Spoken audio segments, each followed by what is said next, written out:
English paragraph এ school library বা একটি বিদ্যালয় গ্রন্থাগার।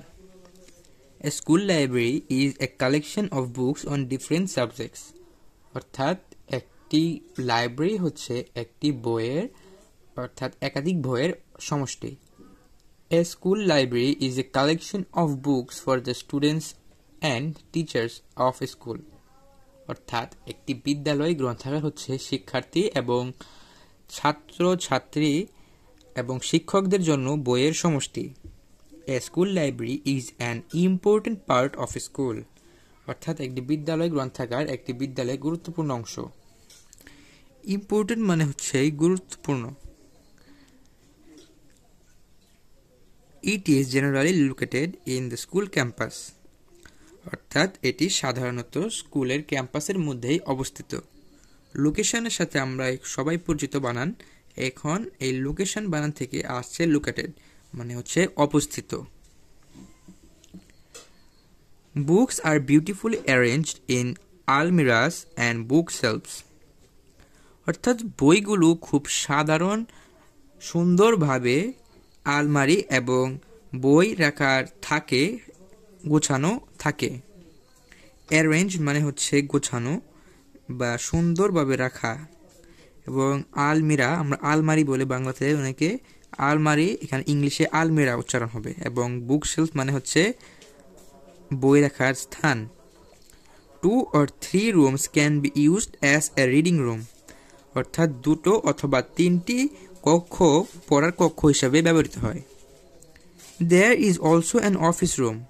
অর্থাৎ সেখানে একটি অফিস কক্ষও রয়েছে। There are books of stories, poems, novels, dramas, textbooks, reference books, etc. অর্থাৎ এখানে অনেক রকমের বই পাওয়া যায়, যেমন হচ্ছে গল্পের বই, কবিতার বই, উপন্যাস, তারপর হচ্ছে গল্পের বই, পাঠ্য বই, ঐতিহাসিক বই ইত্যাদি। A school library generally opens from 9 a.m. to 5 p.m. অর্থাৎ একটি বিদ্যালয় গ্রন্থাগার সাধারণত সকাল 9টায় খোলা হয় এবং রাত সন্ধ্যা 5টায় বন্ধ করা হয়।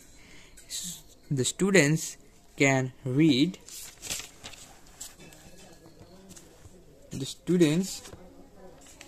আমার একটু সেটা পড়তে হবে। The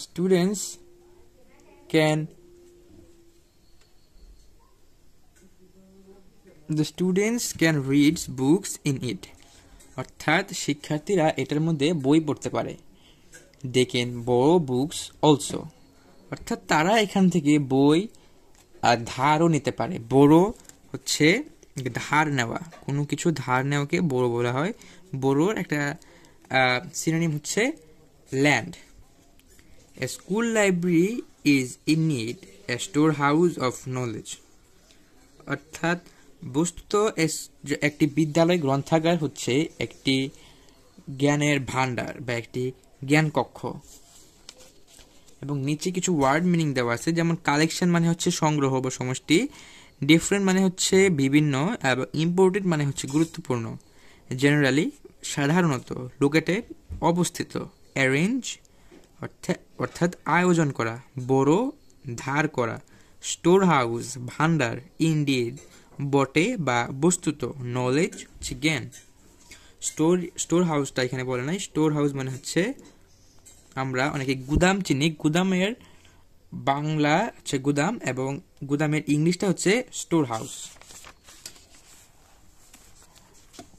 এবং এটা ছিল আমাদের আজকের প্যারাগ্রাফ এ স্কুল লাইব্রেরি। আমার চ্যানেলে নিয়মিত অ্যাপ্লিকেশন, লেটার, কম্পোজিশন ইত্যাদি আপলোড করা হয়, সেগুলো পেতে আমার চ্যানেলটিকে সাবস্ক্রাইব করে রাখুন।